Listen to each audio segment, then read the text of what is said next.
Becoming a narrator and learning a whole new world of audiobook narrating is an awesome journey for those that are getting into it. But it certainly has its challenges. To make it happen, you have to be consistent, learn the performance side of things, and the technical side of things. Now, I want to find out the narrator side of the story. I'm Ryan May, and in each episode of the Home Audio Podcast, I'm talking with a wide array of narrators in their adventures of doing just that. From veteran narrators to beginners just learning the trade. Learning their strategies, their wins, and what's still ahead for them.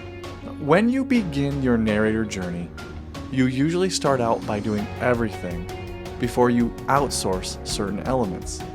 Recording, editing, and mastering are all pieces of the puzzle. And if you've already started recording and editing, I want to help you with the mastering side. And EQ is usually the tool that I use first.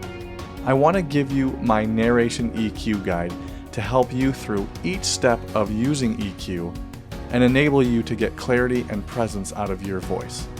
Now, if you want to download this, you can just head to thehomeaudioproject.com/EQ to sign up.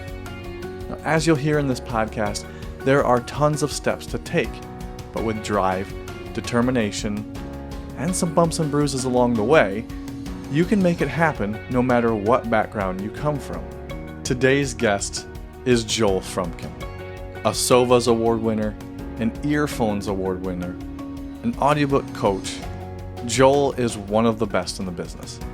There are so many great nuggets of knowledge in our conversation, and most of the time, they left me speechless. One of the great things about talking to Joel was his realness to talk about his struggles. He's so honest and raw that if you're out there struggling in this business, it goes to show that even the best have their fair share of challenges. It's finding the technique to overcome them. Clearly, Joel knows his stuff. So as I say in this podcast, the narrator story is just as important. So sit back and enjoy my conversation with Joel Froomkin. Well, good, man. Thank you so much for doing this with me, man. It's just so cool. It's been a long time since we've been able to time to hang out together. I know, man. Thank you for asking me. I was so delighted. And yeah, it's always nice to hang out with you. So for those that, don't know you, first off, who's Joel Froomkin and how did he become an audiobook narrator? Who's Joel Froomkin? That's a very esoteric question. So my background was in performance. And so my undergrad was in acting. I went to USC, and then my master's was in directing. And then for a very long period of my career, I kind of was like, okay, I want to be a director. And so I didn't pursue acting at all professionally when I graduated. And then my husband and I produced a couple of things on our own. We were kind of like, we like creating our own work. We like being behind the driver's seat. So we decided to start a theater company. Very randomly found this 100-year-old vaudeville theater in Indiana and fell in love with it. And for 10 years, ran a theater company there and renovated it top to bottom. And Rich, my husband, did all the renovations, and we were very proud of it. And we did amazing work and whatever. But Indiana was very hard for two gay guys to sort of survive in, and very hard in the rural area we were in Indiana, very hard to make the arts work or make theater work. A friend of mine named Beverly Crick, I've known since I was about 17, who also grew up in Bermuda, where I grew up, because I'm a UK Commonwealth transplant, which is why I'm an accent guy. She said to me, why don't you try doing this? You have the facility with accents, you're a good actor, whatever. And I went on to ACX like everybody does and auditioned, and within a couple auditions got my first book, and then within I think 3 months I was doing it full time. Oh, and also I had been working as a college professor, teaching theater and teaching acting, which is sort of how the audiobook coaching came into things as well. Hmm. And I was a dialect coach, which I still do. I still have like people on Broadway still Zoom me, even though I'm in Orlando, and I still work with them on stuff. But so the foundation of everything was a performance background. Hmm. Okay. Yeah. Yeah, that's awesome. So, relatively quick process in that roundabout way. When you said within at least 3 months, you were. About 3 months I was fully booked. Yeah. That's awesome. So, Um, when you say fully booked, how long is that? Is that still like maybe fully booked as in for a full year, or is that, kind of 3 months at a time? And you're like, cool, I got 3 months to find more work, or how booked is booked? I would say at that point it was probably about three 3 months, 4 months at a time. Yeah. And then within about a year, it was kind of more 6, 7 months. Now I'm trying to leave space so that when things come up that I really want to do, I don't have to turn down that work. So I'm learning to book myself to a certain length ahead, but also leave gaps. But yeah, there was definitely a point where I was like I was solid booked for like a year ahead, and it was just untenable. Publishers would come with you and say, "Can you do this?" And it would be amazing, and you'd have to say no, and it was just bad news. Sure. So when you made that jump, from being fully booked, at least for 3 months, then it kind of grew from there when you first got started. How soon after that did you start reaching out to mainstream publishers? I got really lucky, and I think this is how it happens I've heard it happen to other people. An author I had courted reached out to independently. I approached her and she was open to the idea. And we went into ACX and started doing and did 4 books together at that point. I eventually did like 17, 18 books for her. There was another series that we had on the schedule of hers. And then Tantor approached her and asked her if they could do that series. Okay, cool. And she was gracious enough to say, well, I've already contracted with this person. If they meet with your approval, I'd like them to do it. And they approved me. And from then, Tantor started just sending me regular work, like all the time. I mean, there was a point where Tantor was basically what allowed us to pay, to buy our house because they were sending me that much work in the process of Wow. a year. Um, and all from that one connection. And then from that point, you're able to say, I've worked with Tantor when Yeah. you approach other publishers. But so, yeah, it's sort of a real testament to not being afraid to find authors that you're passionate about and connect with them and try and bring them to audio. But always invest in your portfolio. Always ask yourself, is this going to be worth my time? Is this going to be worthy of something that's going to help me not necessarily move my career forward, but move my artistic life forward. And Yeah. then the career moves forward in tandem with that. Wow. Cool. That's awesome. That's so cool how it worked out like that. And I know it's probably not like that for everybody, where of course in the beginning it's always a slow build, right? And then Right. as they pick up steam and maybe step outside of their comfort zone as well, that's when they start getting a little bit more of those. I'll call them bigger breaks, but Hmm. sometimes they're not as big as what one can think as a newbie, but still it's a step forward, right? So Yeah. that's And I cool. and I was at that point, because I think this is important to clarify. I was at that point coaching with people. I was getting feedback from people who were teaching me the unique elements of being an audiobook narrator versus another kind of actor. And they were telling me that I was ready for that Mhm. point. The readiness happened at the right time. So I want to just skip to some coaching aspects with you because I know that you offer coaching. So what type of coaching do you specifically offer? Why would you recommend coaching? Right now, the focus of my coaching is on the acting class I teach, which is called Acting for Audio. And it's designed to work with people at whatever level they're at. You know, I've had people take it who haven't done a single audiobook. I've had people take it who are, have very successful and have won earphones awards.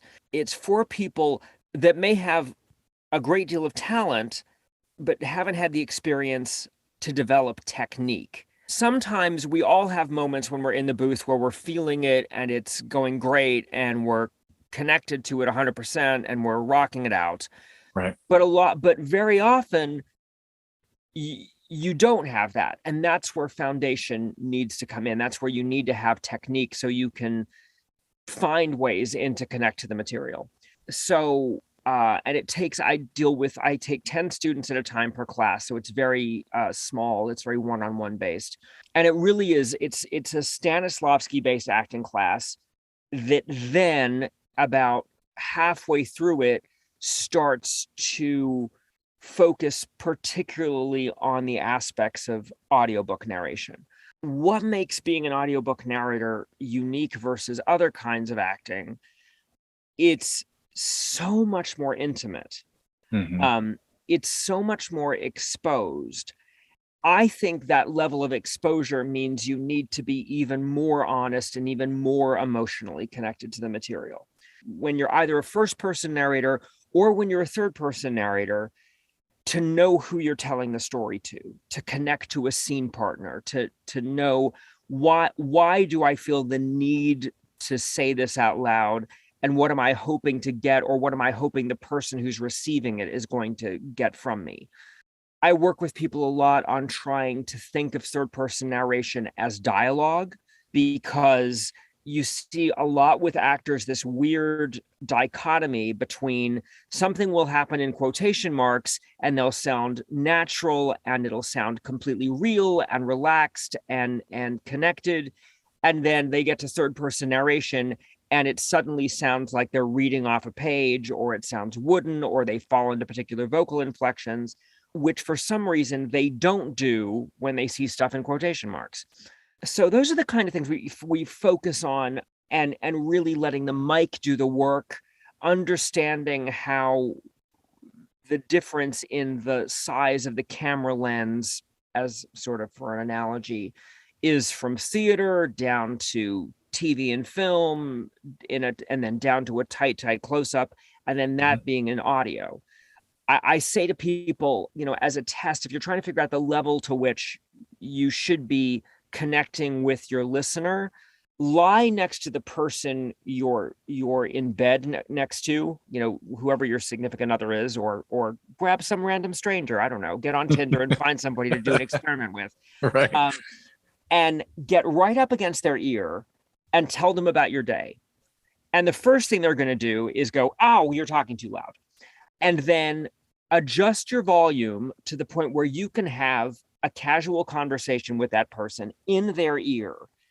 And that's the level you want to be at for an audiobook, because we are in their ears. I mean, most of the time they're listening to us with headphones and we're inside their brain, Right. So it's that level of intimacy. It's that level of closeness to your listener. You want them to come to you versus you coming at them with your work. No, that makes sense. I've mentioned this to a couple of narrator friends, a couple of people that are just aspiring narrators. Since I've been in the audiobook industry now it'll be 10 years in December. So wow, it's kind of nuts, right? So one of the things I've noticed, though, it does seem and does very much feel very intimate, but also very conversational, even though it's more of a one-way conversation where I just get to enjoy the story. When you're going through that process, is that kind of that bigger key, is kind of having that end listener in mind? 100%. I think that having that person on the receiving end, thinking of it as a conversation, is absolutely right. And wanting it to feel like the words are yours, not the author's. Wanting it to sound to the listener as if you're inventing these thoughts in that instant, that one special person that you've decided to tell this story to. There's always that argument about, can you play genre? And you can't paste genre onto your performance. But what you can do is say you're doing a detective noir book. Mm-hmm.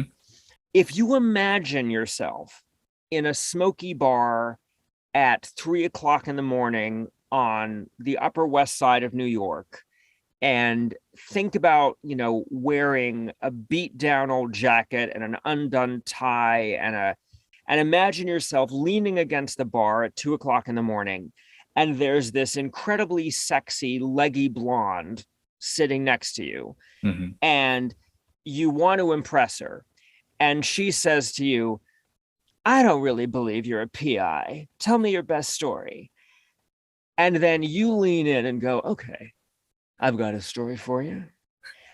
You're then in the world of that kind of noir without trying to paste on, it was 1920 and the sidewalks were smoky. But your specificity of who you're telling that story to completely transforms your delivery and the way your objective is in telling the story. Yeah, wow, that makes total sense. So this reminds me of the first book we ever did. If you remember this, you had to do I'm probably exaggerating the number, but because it was extremely high, but like 65 different characters. Do you remember this book that we did? I do. I remember it exactly. It was 80 characters. It was 80 characters, and I think it was 17 different dialects. Yes. When you're getting into a story like that, how do you prep, and how do you break down the script to know where you're going with each of those characters as they come out? That's a great question. With that particular book, we were using dialects to delineate regions of origin or species of certain characters. Mm-hmm. And so sometimes it's a case of going, is this group of characters from this place, is it urban? Is it rural? Is it sophisticated? And that can lead you to go, okay, this reminds me of the qualities of a certain accent or a certain kind of dialect. And then within that dialect, you have to craft the specificity of each character, because one trap that a lot of people get into is they think of dialect or accent as a character choice. Mm-hmm. And it's never the character choice. It's the beginning of the way a character communicates, but it doesn't tell you anything about their personality. So I look at what those qualities are within a set of fantasy characters. If it says they speak in a very clipped way with a great deal of musicality, you could look at South African or Welsh, because those have a very unique musical quality. So I guess that's the answer. It's and then when you get to like page 300 and there's a whole brand new one, you kind of go, well, what have I got left in my arsenal that works? So eventually your kind of pool of stuff, you're like, well, I guess they're gonna be Irish because I haven't used that yet. Right. I can see how you can break it down, how you have to kind of mentally break it down per character. And granted, the text will give you some type of idea where you can go in. So yes, I think you hit it there. One other thing I should use as an example is if you're dealing with one particular world or let's say a fictional country. With fantasy, sometimes the audiobook can be clearer to follow than just reading it, because the narrator can guide you through all these crazy fictional characters and species and regional delineations. Yeah. How do you make sure that you're always keeping the listener engaged? Oh, another great question. Always know why you're telling the story. Imagine the expression of the other person you're telling the story to in your imagination. Imagine dialogue that you imagine they're engaging with you. And that leads you on to each next acting beat. And also, you've got to know what the characters want in a scene.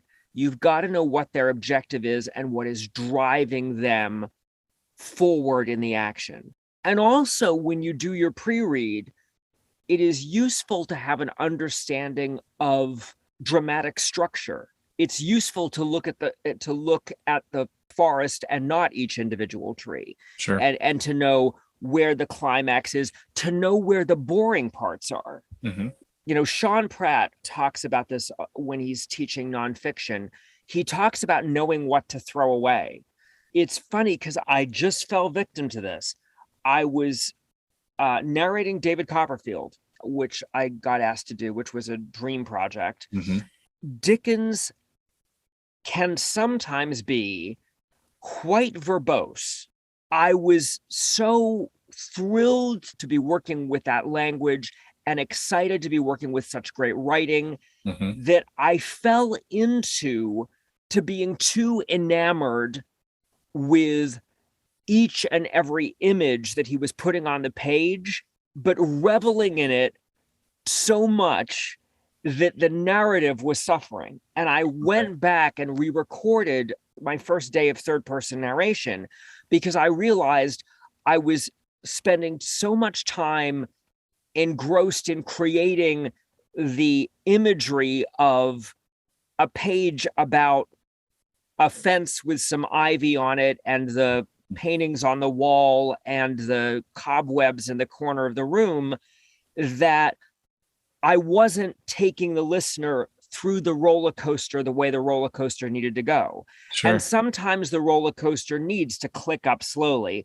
but sometimes in order to keep the roller coaster from losing momentum and just stopping in the middle of the ride, it needs to whoosh. So you need to see the bigger picture and be aware of the shape as well and help the listener through that way. But be connected to your scene partner, know what you want them to know, what you want from them and what you want them to get out of the story, and know always what your characters want every second of each scene. Pretty intense if you think about it. Like the way you describe it to me, I'm like, I don't know if I can handle every aspect of that. But once you put all the pieces together and you're actually into the story and you're telling the story, and it becomes instinctive. Yeah. It really does. Like I'm not, when I prep a book now, I'm not poring over it for a week and a half. It starts to become instinctive. You get to start and have a sense of a feel for a particular genre of book or a particular trope. Yeah. That makes sense. Yeah, that makes sense. What inspired you to become an audiobook narrator? On the flip side, what still inspires you? Financial desperation at that point in our life, which is hilarious because this is certainly going into an acting career is certainly not a guaranteed thing. Sure. But it was a little bit of, well, let's try this and see if it works, is part of the honest answer. But in terms of it being something I was passionate about, when I was like 13, I fell in love with Patrick Stewart narrating A Christmas Carol. I was a big audiobook fan. I was an audiobook listener. Which I think is another thing. If you're going to pursue this as a career, you've got to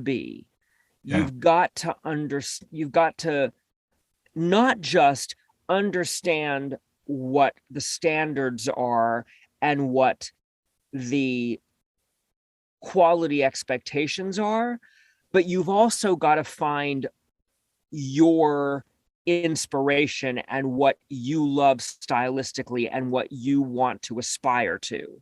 To use a term that's dangerous in audiobooks, a certain theatricality to it is what drew me in and made me want to be a narrator. And I think that's unique to every person, and you want to learn what kind of style you want to have. And that doesn't mean one is better than the other. Johnny Heller has a completely different style than Scott Brick, and they're both audiophile golden voices, and they're both the best in the business. So, but Johnny is inspired or was inspired by a certain kind of performer, and Scott's inspired by a certain kind of performer. Right. Because this is one thing I find interesting about you specifically. So when I first was working with you, and the way we're talking to each other now, right when you walked into the studio and I'm sitting there, we're hooking everything up, right? We're getting the mic set up, and we're just chit chatting. Then I hit record, and a British accent comes out, but a very, very light accent. Why do you bring that type of accent to your normal narration? I'll put it that way. That is a two-part question. Yeah, I'll answer the second part first. Why do I bring it to my normal narration? If a publisher is sending me a book set in Omaha, I'm not going to do that, obviously. sure. When I do it is when I'm working in fantasy mostly.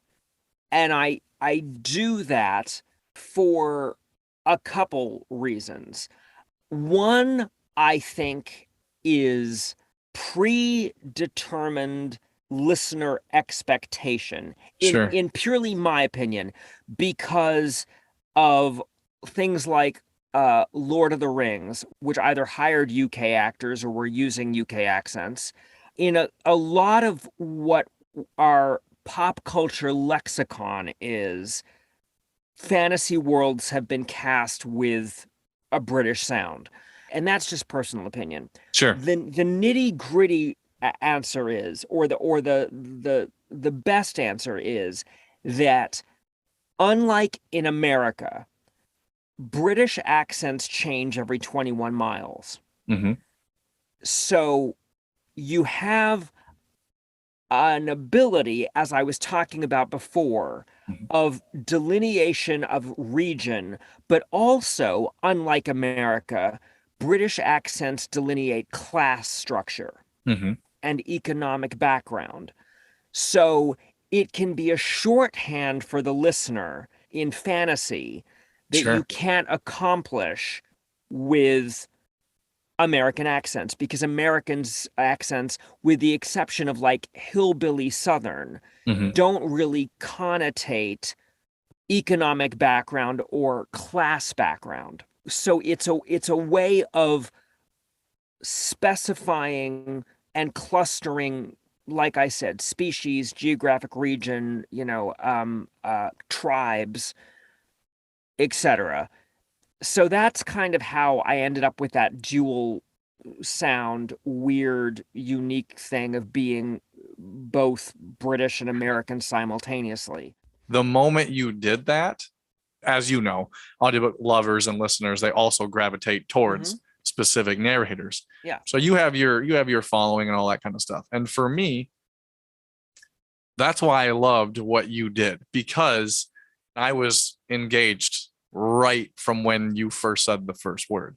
Oh, So yay. Thank you. yeah, man. Yeah. That means so much to me. I mean, Yeah. especially coming from somebody who spends their every single day of their lives listening to people do this. And I've heard it all, man. Yeah. I So really appreciate that. It is it's a compliment that will stay with me for a long time. So yeah, thank you. absolutely.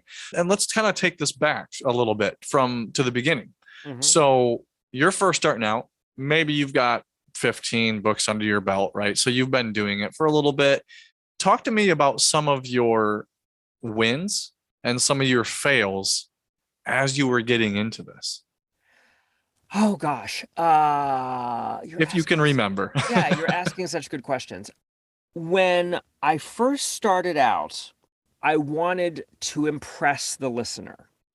Mhm. I wanted the listener to go, "Oh my God, I can't believe that guy is doing all these voices." And that's the wrong approach. Sure. That there's ego in that approach. Yeah. And it's also not leading you to connect honestly to the character and to the truth of the character. If you were giving an external note, you might say it led me to work too big. Sure. But Yeah. I don't think it was necessarily that, which I probably was, and coaching really did teach me the unique needs of audiobooks versus my whole life background in theater. And I think that was one of my sort of things that I had to learn. Yeah. But what I learned was, you don't want the listener to be impressed that that you're doing a bunch of different voices. You want them to forget. You want them to become so immersed in the story that they're not thinking about that. And it's Right. not maybe until the end that they go, "Oh, wait, that was one guy, and I was so emotionally connected to all of that. So I had to kind of excise the ego out of the process and really make sure I was, this is a big key point, taking every character seriously.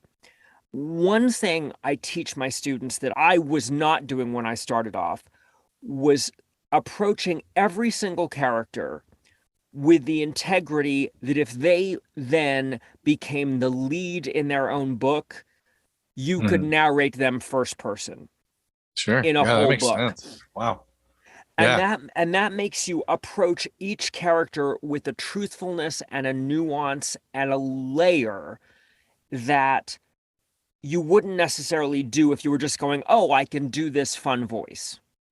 I also think I wasn't letting the microphone do the work. Hmm. I wasn't aware of the fact that, you really should be imagining your scene partner is here and you're talking to them.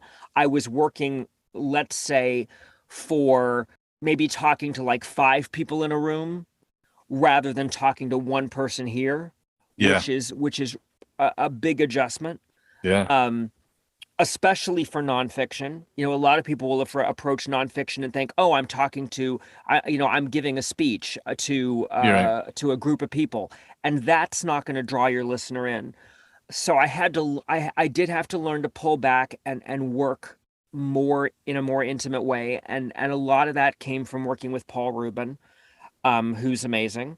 And has this thing about less, less, less, and I agree with that, as long as there is always an emotional connection and a real acting objective and a focus to that less. It doesn't mean doing nothing. It doesn't mean a dead read. It doesn't mean don't connect to the material and don't have a point of view or know who your narrator is. It just means focused, focused, focused, and intimate. What else did I mess up when I was starting off? I didn't read the whole book ahead of time when I did my first couple books, and that you rapidly learn that that'll bite you in the ass. Yeah. Um, and like Johnny Heller says, you can't tell a joke if you don't know the punchline. One big mess up I made, I was hired to do my first thriller for a publisher, and I didn't at that point have the experience to look at the forest rather than the trees. Hmm. And so what ended up happening was I kind of did this 400-page book with a level of anxiety and tension that was untenable for the listener.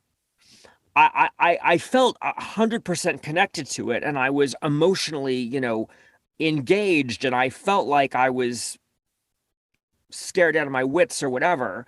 But that's not the journey that you can take a listener on for 18 hours of audio. You have to know the shape, Right. and know what can emotionally be sustained for the listener, or it becomes like hitting the same two notes on a piano.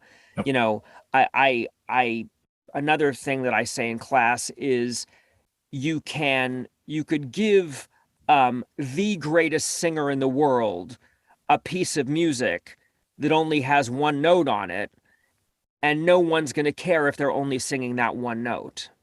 You've got to find color, Hmm. you've got to find variety, and know how to, again, the roller coaster, take your listener on that journey. What some of your bigger wins, like when you first started out, what were some other experiences that you had that, no matter how big or small, that you were able to take away to put towards your acting ability, to gaining a certain publisher that you wanted to work for, gaining a certain author that you wanted to work for, anything like that? In terms of, accolades, that I have terrible imposter syndrome. I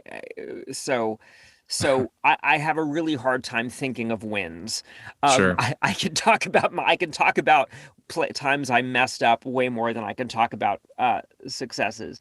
In terms of accolades and things like that, I've been lucky enough to get 10 earphones awards, and that meant a lot to me. I've gotten a Sovas award, that meant a lot to me. I've gotten 3 independent audiobook awards and things like that. So I've been very lucky in getting that kind of validation. My work was growing and moving in hopefully the right direction. In terms of weird wins, one book, I did a nonfiction book called All That Jazz that I was madly in love with. I'm such a musical theater queen that I knew so many of the people referenced in the book that I really connected to it, and I let myself break the mold a little bit in it. Very often in nonfiction, the general consensus is not to do any kind of character voices, etc. And I had this instinct that I wanted to emulate these personalities. It felt weird to be quoting Liza Minnelli without trying to give the energy of Liza Minnelli. And I kind of panicked about it a little bit. And I messaged Sean Pratt and I was like, can you talk to me about this? And I coached with him and was like, this is what I want to do. And he said, I wouldn't say this to most people, but do it. You're connected to it. You're passionate about it. I understand the choice. Go for it. And I did it. And I kind of broke the mold. And I won an Earphones Award for it. So that was really, really cool. Yeah.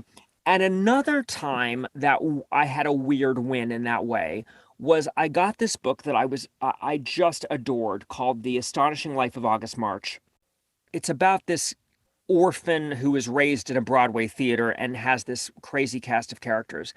And it was very Dickensian in its feel. It's set in America in the 1920s, but the third person narration had an awful lot of personality and a kind of an arch and felt very, very Dickensian. And I had this weird instinct that third person narrator, going back to what you said, it's funny that we talked about this already, that in that particular instance, the third person narrator should be British. Sure. Because the book reminded me so much of Stephen Fry. And I was like, I need to channel Stephen Fry to do this. And I went for it. And again, an unconventional choice that was based purely on gut instinct of my personal connection to the text and the specific needs of the text. And again, it won an Earphones Award and won me a Sovas Award. And so sometimes it means a lot to me when I make a choice that is unique to Joel, narrator choice that I think that's why Joel is doing the book. Yeah. And when that gets validated, that I really count as a win. When publishers get you and they send you books that you should be doing, that not anybody on their roster could be doing, it really means a lot. Yeah, absolutely. I bet. Rin Krause at Find a Way has this understanding of me. Jonathan at Brilliance has this understanding of me. Eric Black at Dreamscape has this understanding of me. And there's some people at Harper as well that really know that I'll be passionate about, but also really suit my style. Sure. Yeah, absolutely. And that's really validating when you feel seen by someone like that. When you're not just a box that they can tick off and go, okay, I've done at this point 300 gay romances, and one of the reasons why is I'm one of the guys who'll do them. Sure. Yeah. And so at this point, when I get a gay romance, it's like I'm getting this because there's one of 7 guys they could send this to, and I'm just one of them, and it's not unique to me. Right. And sometimes they are, sometimes I'll get one of those LGBT books that you go, oh my God, I feel so grateful to do this. Another simple question, but I like to ask it just because I kind of feel like it's maybe not super impactful, but I think it helps, especially for newer narrators. How much fun do you have narrating? I still have fun, definitely. I definitely still have fun. I have the most fun when I get one of those Joel books. When that's when I really love getting into the booth. If I'm honest, I will say it does feel like a job now. Sure. But after 390 books, I think it's okay that it's not that I'm not passionate about it. It's not that I don't love the work, but it's work. And and sometimes I have to remind myself that I am one of the few people in the world, as are you, that gets a paycheck for doing something that they're passionate about. Mm-hmm. And that's amazing. But, have I suffered from burnout? Absolutely. Sure. Have I had stretches of time where I really had to rely on my acting technique to carry me through because emotionally I was struggling to connect to the work? Right. Yes. You've got to always find a way to love the book. Yeah. You've got to always figure out or understand with your imaginary scene partner, and that's one of the reasons why I think it's so important. Who's on the other end of the conversation that would love the book, that Mm-hmm. would be desperate to hear this story or be thrilled for whatever information you're going to impart. And if you can connect to that hungry listener and know what their passion for it is, then that can help drive you to get into the booth and do it. Yeah. Sometimes if I'm really struggling and I'm like, why did this get published? Why is this person, why does this book exist? Right. If the book is already in print, if it's a backlist title, Yeah. I'll go to Goodreads and I'll filter through the 5-star reviews. And I'll look at the people who were crazy about the book and what they talk about and why they loved the material and what specifically, made it their jam. Yeah. And then I'll use that as an inroad to connect. Yeah, that's great. And that can really help me sometimes. That's cool. But it is a job. It is work. And it's not, and I don't bounce into the booth every day ecstatic to spend 6 hours recording. And I think it's okay to acknowledge that for people, because I've been doing this, I think, for 6 years now. And when you work that number, when you work the number of days a week that I do, it's okay for you to feel like it's okay for it to be work. Yeah. Yeah. But it needs to be work that you're passionate about. And Right. and part of the way of doing that is for you to find ways for it to be fun. Yeah. And I completely agree with you that I think that needs to be fun. Sure. Like you said, it ends up becoming a job, right? And they always say don't follow your passion in that sense, because then eventually it just becomes your job, and then you can hate it. Yeah. But or at One least have your bad days. one thing I'll just add to that. This is again a weird Joel thing. Like I said, I have really, really bad imposter syndrome. One thing I've processed is that when I was starting out, I didn't feel as exposed. And you kind of just felt like you were, recording a book and just putting it out into the world and maybe somebody will like it. Right. And there was a freedom to that before there was any pressure, if that makes sense. Yeah, absolutely. Now that people know who you are. Now it's like, oh my God, is this, now there's part of me that it's like, oh my God, is this going to get reviewed in audio file? Is this going to be the book where they figure out I'm a sham? Sure. Is this going to be the one where they realize, I should not, I have absolutely no right being in front of a microphone or whatever. And I really do struggle with that. The more success I've had when you're a teacher, it's another thing, now that I'm coaching and I'm teaching this class, there's this fear of, oh my God, what if, I get exposed as being this terrible, terrible actor and all of my students are like, what the fuck did I invest in this guy for? So there's more of a personal, the stakes are higher for me now than they used to be, it feels like. And that takes away some of the loosey-goosey, cavalier fun and freedom that I used to have. And I have to really try and get that, little voice that lives in your head.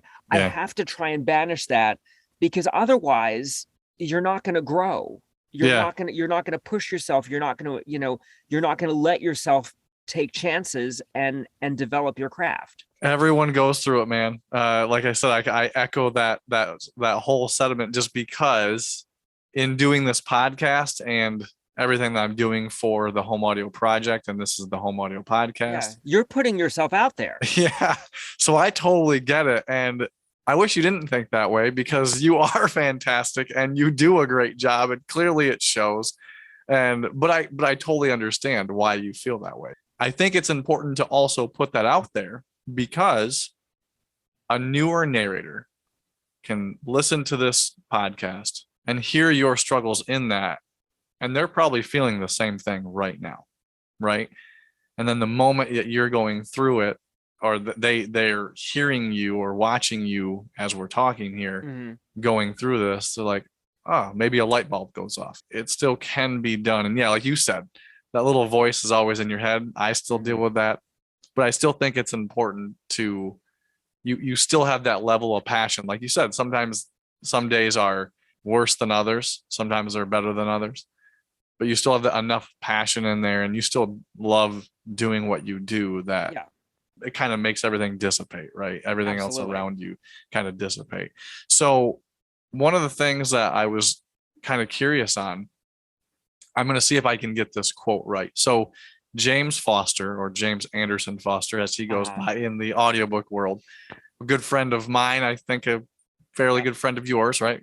He said something to me once when I was doing a lot of research for this business of mine.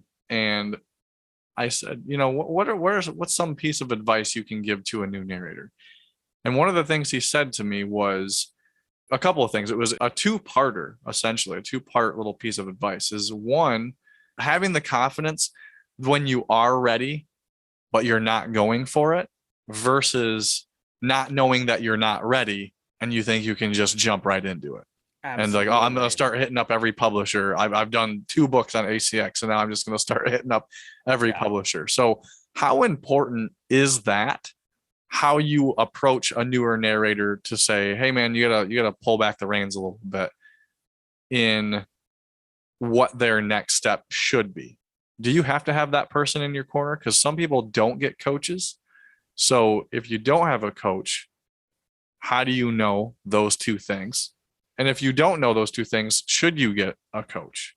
You don't just come out of the nest knowing what forms your demos should be in, knowing what those demos should be, necessarily understanding exactly what specifically you can sell that somebody else can't. Those things are completely independent of raw talent and skill level. And I think that there are enough elements in audiobook narration, anyone coming to it without the guidance of someone who is experienced in the art form, it's very tough to figure out on your own. Yeah. And succeed.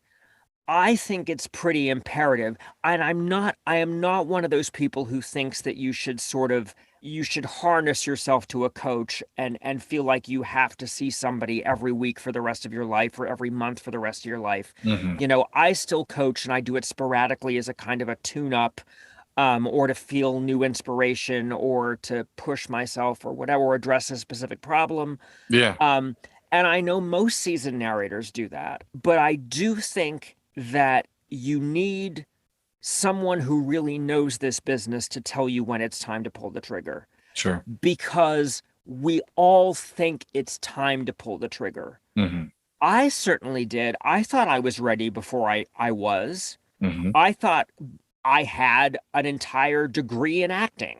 Right. I had years and years, I had decades of experience in the performance industry.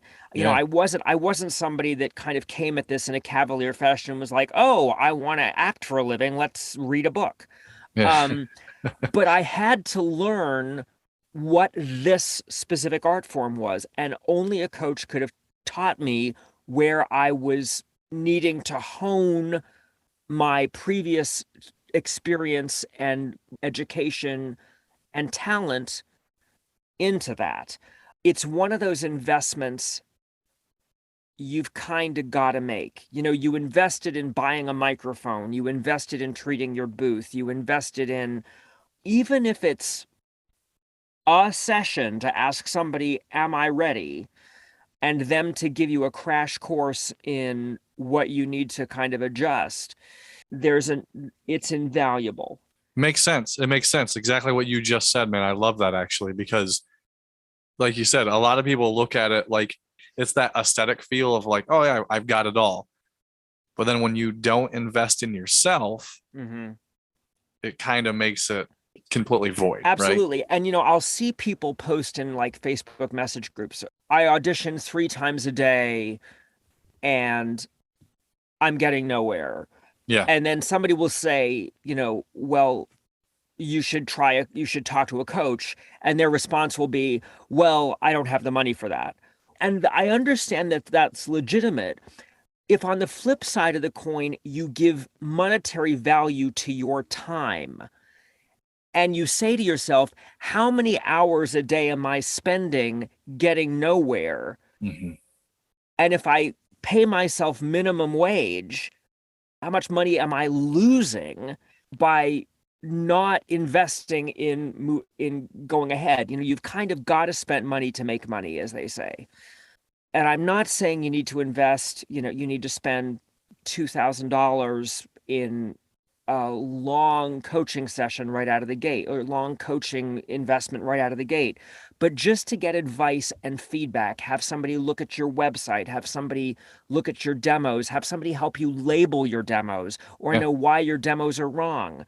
I have so many students that have come to me and they'll have this great demo that, for instance, is labeled Scottish accent.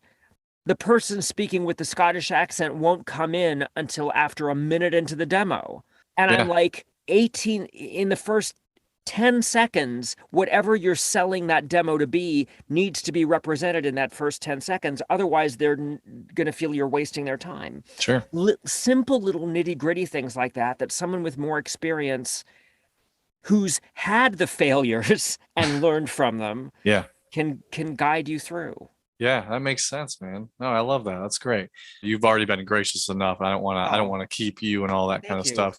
I could honestly talk to you for for hours. So I do want to end it on a certain level of, do you have any like funny stories or funny stories to you that have happened in your time here? I have one that is pretty funny. I think it's pretty funny. Yeah, that's cool. So I hadn't yet learned punch and roll, which, my God, if you learn to do anything, learn to do punch and roll.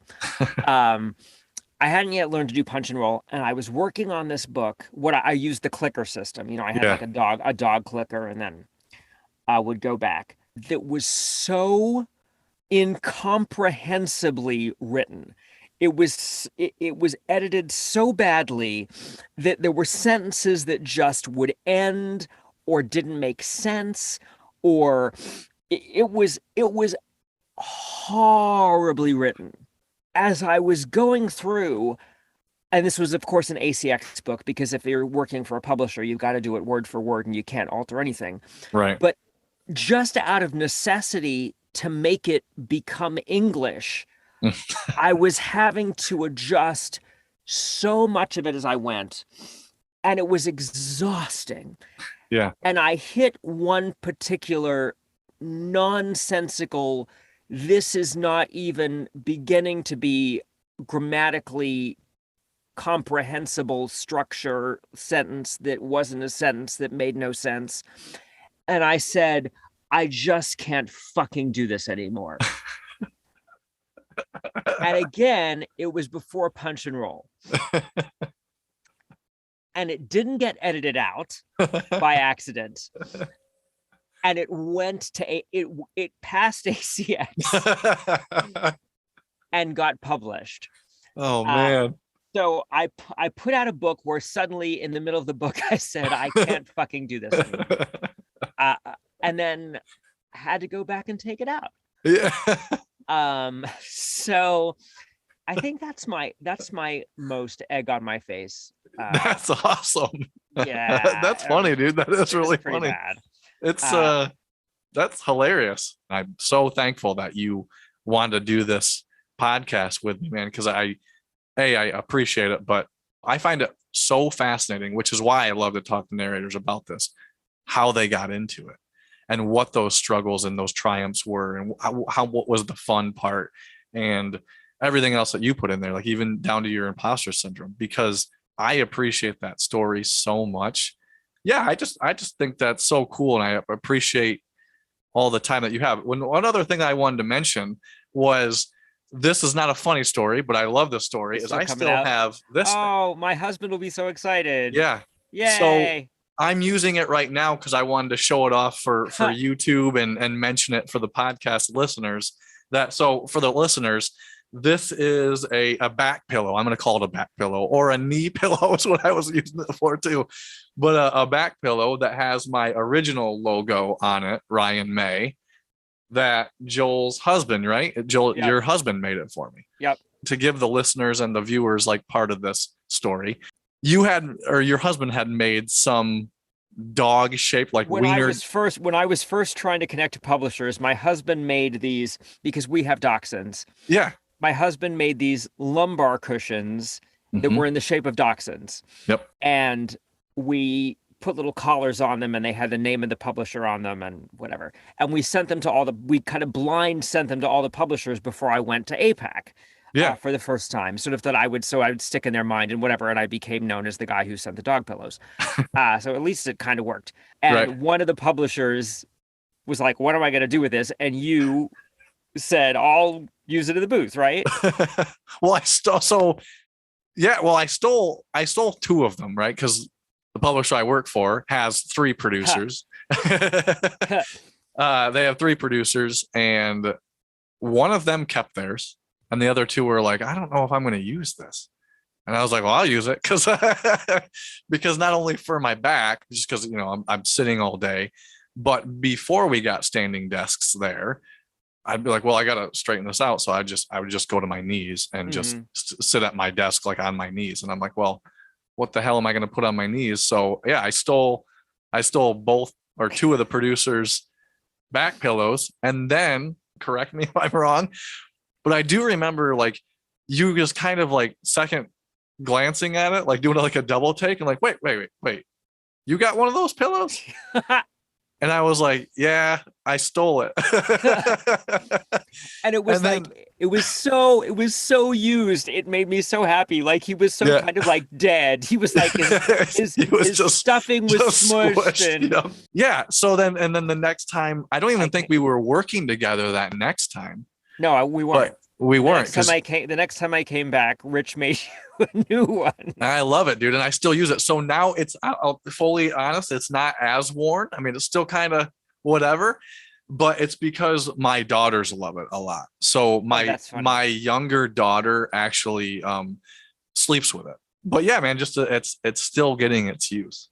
So all of that, man, I just want to say, Joel Froomkin, thank you so much for taking the time to talk with me, man. For real, I'm very humbled that I could have you on. I'm very honored that I could have you on. And well, thank you so much. I got to tell you, I think it's so awesome that you're doing this. There are so many narrators that are sort of now do podcasts and Clubhouse and things like that. But there is a real dearth of people who are experienced in the industry from your side of the glass, who are willing to share, and you're just putting the content out there, and you're asking nothing for it, and you're being so giving of your time and your knowledge and your expertise, and I just think it's awesome and it's admirable, and I hope it comes back to you 1,000-fold, because I appreciate that, man. What you're putting into the universe is amazing. I'm so glad that we were able to connect the way that we did, and I value it, man. So I appreciate this so much. That I'm delighted, and it was so much fun, and it's great to get to just talk to you. I seriously can't thank Joel enough for taking the time to sit with me and to chat. As I mentioned, He is so down to earth and real that I hope you were able to take away something valuable from this one. If you've enjoyed this episode, please be sure to subscribe to the podcast so you won't miss any more tips, tricks, and guidance from these amazing narrators. And if you're still doing it all yourself and you're in the mastering phase of your narration journey, head to thehomeaudioproject.com/EQ and pick up my narration EQ guide so you can get clarity and presence in your narration. Thanks again so much for listening or watching if you're on YouTube. We will see you on another episode of the Home Audio Podcast real soon.